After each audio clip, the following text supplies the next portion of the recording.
Hey guys, we have Rugged Ridge's rear bumper with swing out tire carrier for your Jeep JL, and I'm going to show you how to install it. So now we've already removed the bumper from this JL, but we need to discuss some things that you need to retain. One is going to be this camera housing plastic thing with these studs that are actually going to mount the wheel through the backing plate on the bumper. You're going to need to retain the camera, of course, if you have it, and then there's 3 really small Torx screws that you don't want to lose because those are going to be hard to find. So keep that set off to the side as you remove your OE bumper. And then we've got this backup sensor harness. It's really easy to remove. It's just all these plastic pins that you're just going to have to fiddle with a interior removal tool and pull all these pins out of the back of the frame. I would cut all of these off. We're going to put other bumpers on this Jeep, and we may put the OE bumper back on, so I'm going to leave those on at this time. And when you get your sensor, this is what you're looking for. There's a little rubber O-ring that's on the sensor. Just leave that on there, that's fine, but ultimately this is what the sensor needs to look like, and this is what we're going to install into the bumper. So now we're going to take our sensor. It's just going to fit in this little ring like so.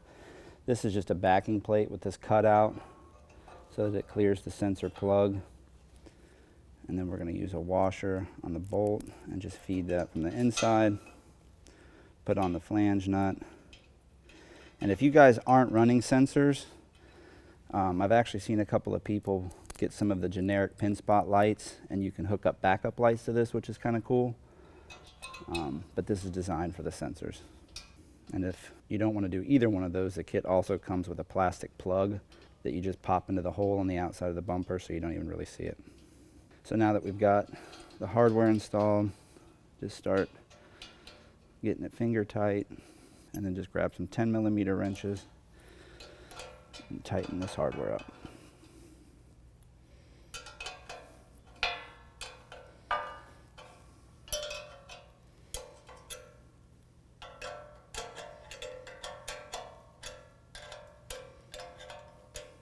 And then once everything's tightened up, the sensor should be secure.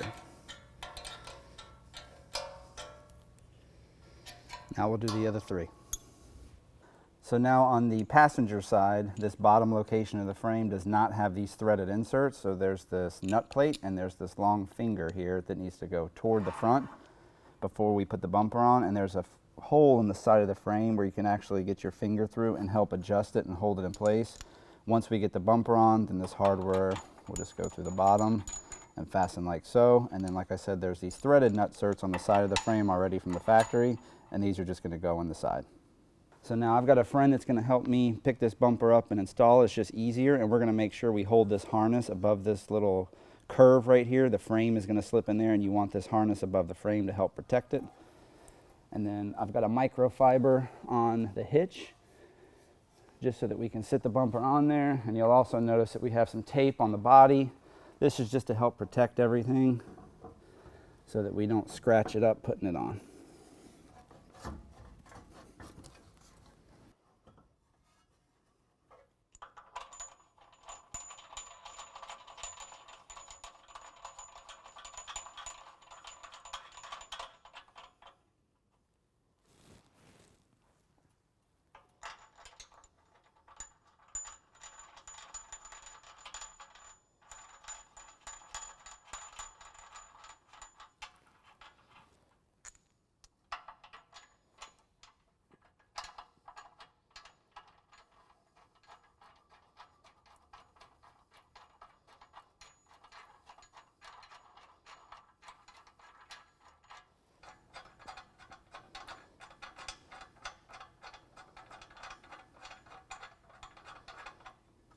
All right, now I can install the hardware in that nut plate we put on the passenger side of the frame and the side.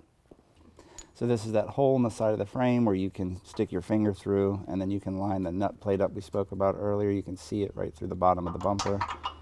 And install the hardware.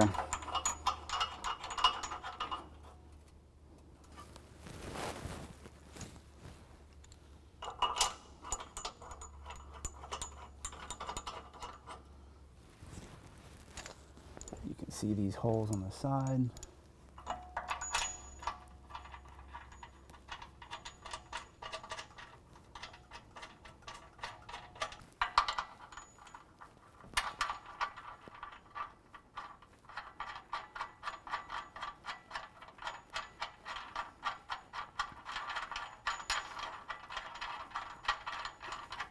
So now I'm going to tighten this hardware on both sides on the bottom.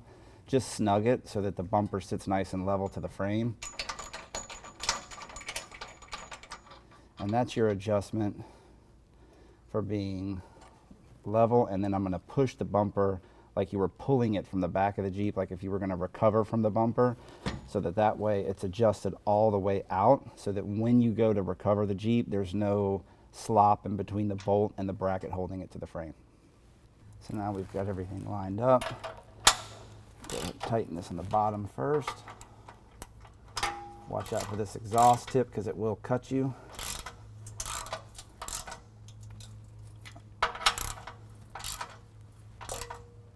And then do the sides.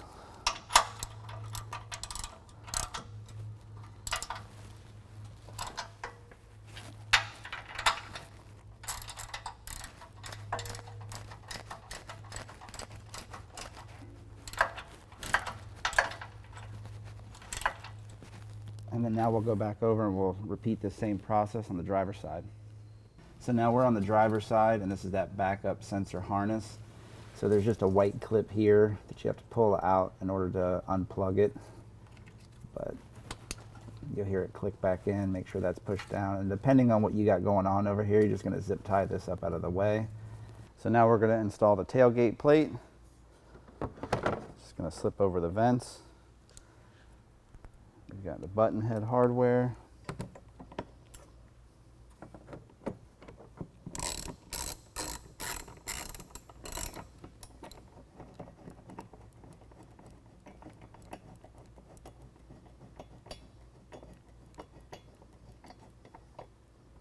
I'm going to leave that loose just so we can adjust it for the other points. So the kit's also going to come with 2 of these urethane bumpers. You're just going to put the button head through there. There's already a washer down in the bumper. And one is going to go here, and then one is going to go on this bottom right-hand corner. So just thread that through the urethane.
Now on these urethane bolts, you don't want to over tighten them. You just want to make sure that that rubber bump stop is fastened solid to this tailgate plate. That's what's going to create the preload on the swing out tire carrier, and we'll adjust that with this rod end, and that's what prevents all the vibration. So the next thing we're going to do is install the swing out carrier onto this bumper spindle, but I want to explain a few things. Once we install all of these pieces, this rubber seal is actually going to sit on that flange, and that's what's going to prevent the grease that we pack in these bearings from, during the heat in the summer, pouring or dripping out the bottom of this and leaking. And it's also going to prevent water from getting up inside of this hub assembly. Then the bearing is going to go on the bottom with the taper up like that. So the top bearing is going to go in with the taper facing down. Then it's going to get this flat washer, castle nut, and then once we get it torqued right, we're going to get this cotter pin in there so nothing vibrates or comes loose. Some of these, we've had to remove this EDP coating off of this spindle because the bearing doesn't want to fit. If you do, it's fine. We're going to grease all of that. It's not going to void any warranties, but it should, once everything's done, just slip right over the spindle. It should be kind of a tight fit. You don't want to be so tight that you're beating this bearing down. So let's go ahead and grease these bearings and then we can install the carrier. So now I'm just going to use a grease gun. I got a buddy that's going to go ahead and pump some grease into the back of this bearing. Yeah, just keep going, keep going. Yep, keep going.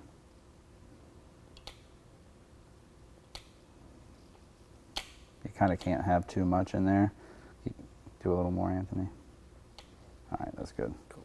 Now I'm going to pack this in as much as I can and spin the bearing. There's no real clean way to do this. If you put a little bit of grease in your palm here and you go like that, you can take that grease and you're shoving it through that open side. So put some grease in there. A lot of it. That's good. Cool. So like I said, there's not a really clean way to do it. They make a couple of tools that you can use to grease bearings, but you got to keep in mind this is really made for a wheel bearing and the carrier is not going to be spinning at 50 miles an hour. We're just going to put a spare tire carrier on it and a spare tire, maybe some accessories.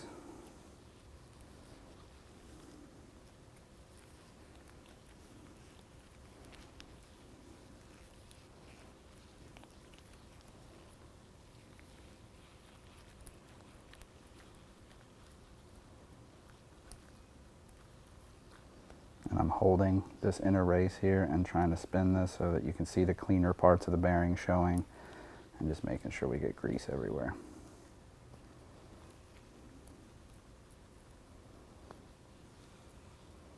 And we'll do this to both bearings and then we'll put the bearings in the carrier and then install the seal in the bottom of the carrier. So now these races should be installed in the hub, but if they're not and they come loose in your hardware pack, they should just get pressed all the way in down to this first step and it should look just like that. Again, if you need to remove some of the EDP coating on the inside to make that race fit properly, that's fine. Once you grease everything up, this stuff isn't going to rust in here anyway and it's not going to void any warranty at all.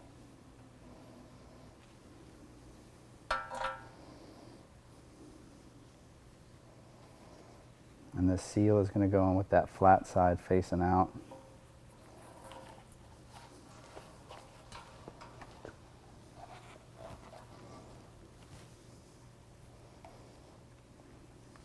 If you guys are in a lot of mud or water, if you want to put some RTV in before you put that seal around there, you can too, but it should seal up fine.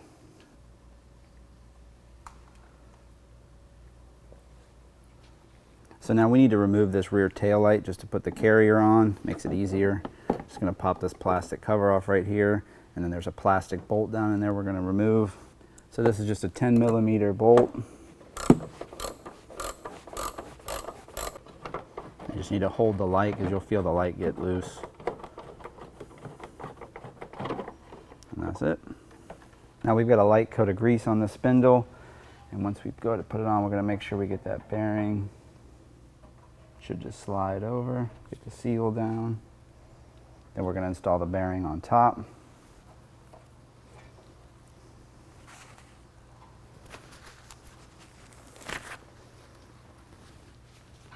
we'll put that flat washer, the castle nut.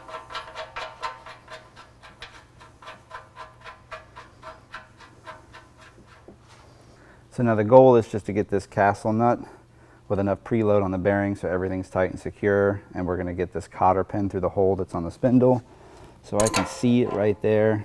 I'm going to go ahead and go, and I keep lifting up on the carrier. I can feel it a little more because you're squeezing that grease in there too.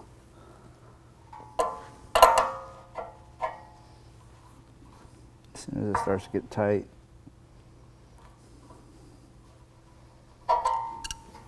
That should be perfect.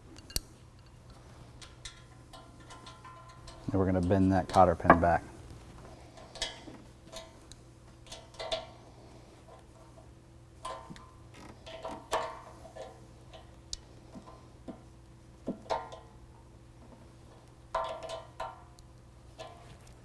So now we're going to install the spindle cap.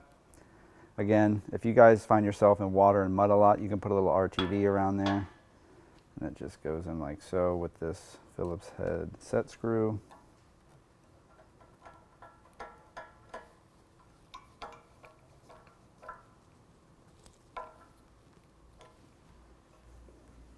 So now we're going to install the carrier side tire bracket. This is going to fit on here like so, but before we need to put these bolt plates in. So we're going to fish these in from the back. This is where your height adjustment comes from. I'm going to start all the way to the top. This just depends on what size tire you guys are running.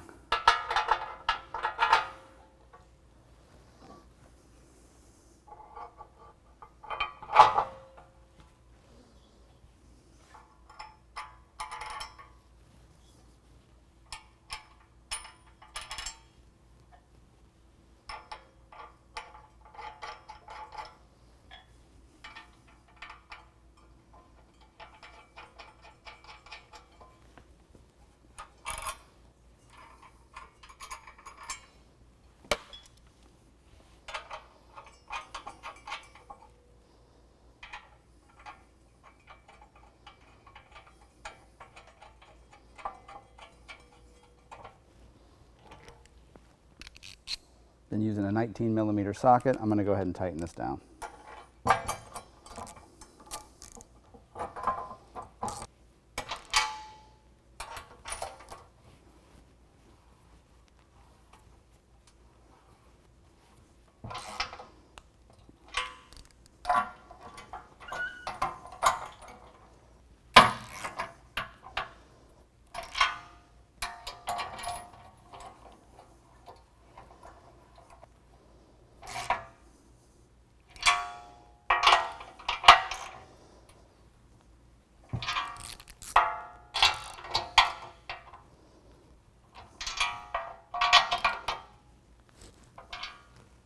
So now we'll install the wheel stud bracket. We're just going to leave this hardware loose.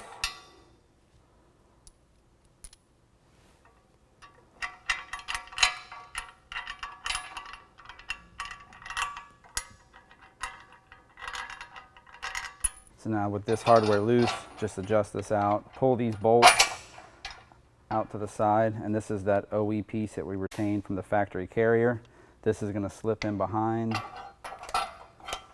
like so, and then this is the hardware that held it to the OE carrier.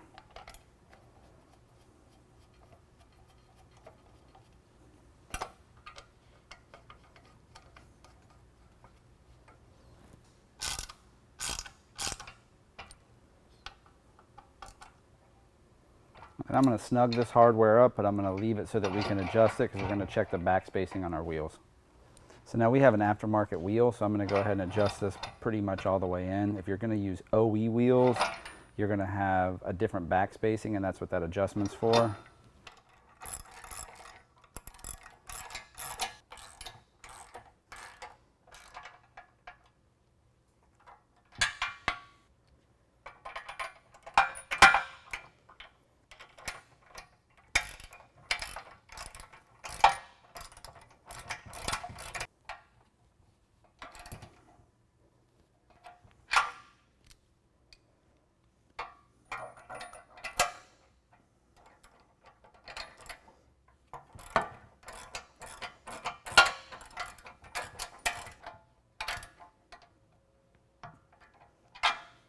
So now we're going to fish the backup camera wire through the back of the carrier. The camera won't fit through here.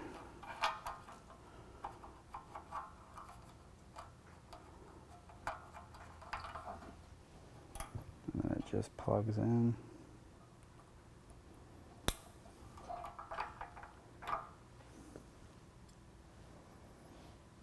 And then these three really small screws that you took special care of to not lose because they're unobtainium and you'll never be able to find another set.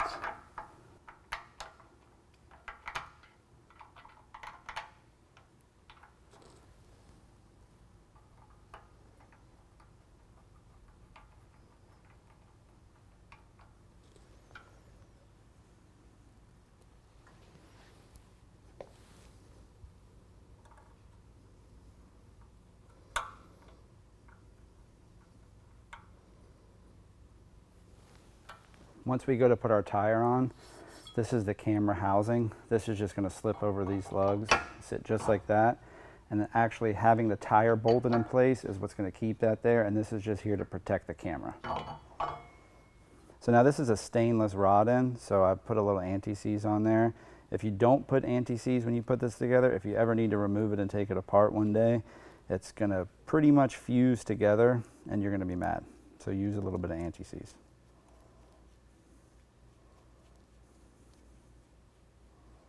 And then what I'm going to do is adjust this back down. So we make sure we get a little bit in there too.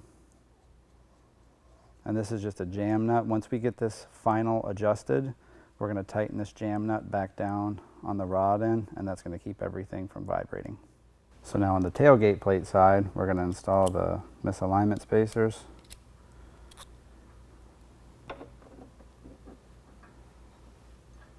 We got a bolt with a washer.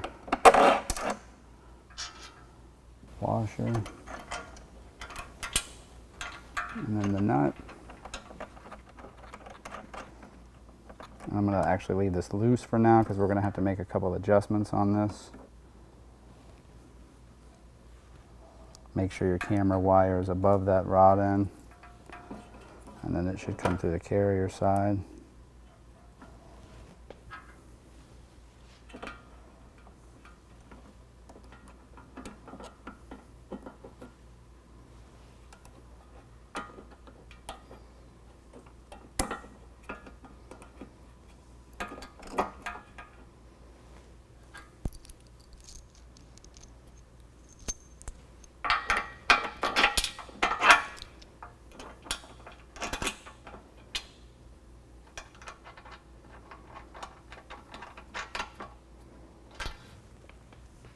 So now this urethane bump stop is supposed to come in contact with the carrier about 3 inches before the tailgate shuts, and that preload is what keeps all of this from vibrating.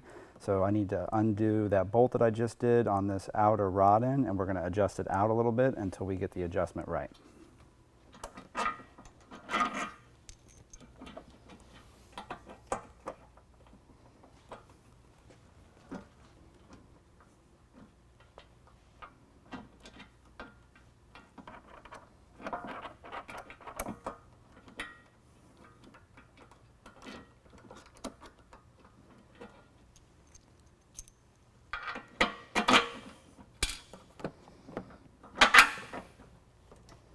So now I've got this adjusted right where it needs to be. We're about 3 inches before the tailgate shuts. You can feel that these rubber bump stops come in contact with this carrier. And when you have the weight of the tire on there, that's what's needed to prevent vibration. So now I'm going to go ahead and tighten up all this other hardware.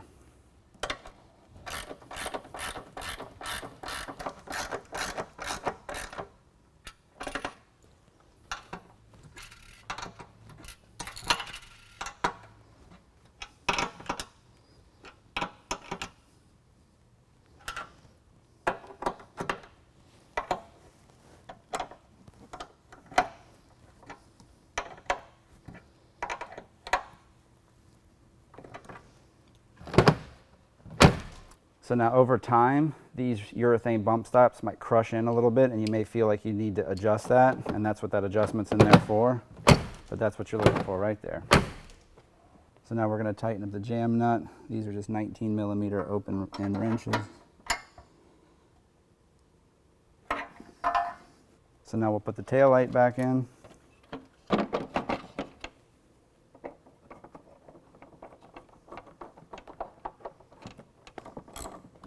And the tail light is on a spring, so it's supposed to move around a little bit.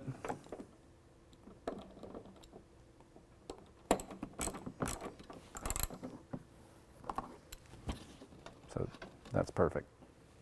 So now if you open it all the way, it should open right to 90.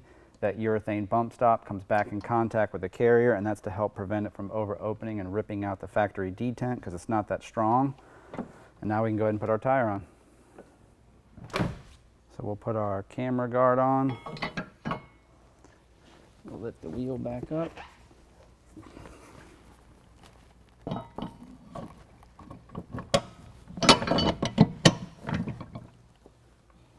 So now whatever lug nuts you were using, you just reinstall.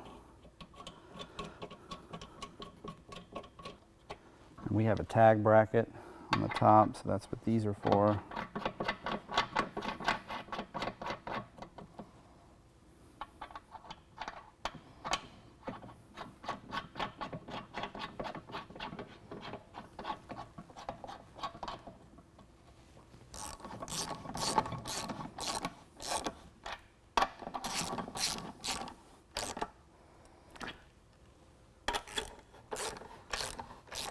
So now those wires you guys see hanging down there are for the third brake light and the tag bracket.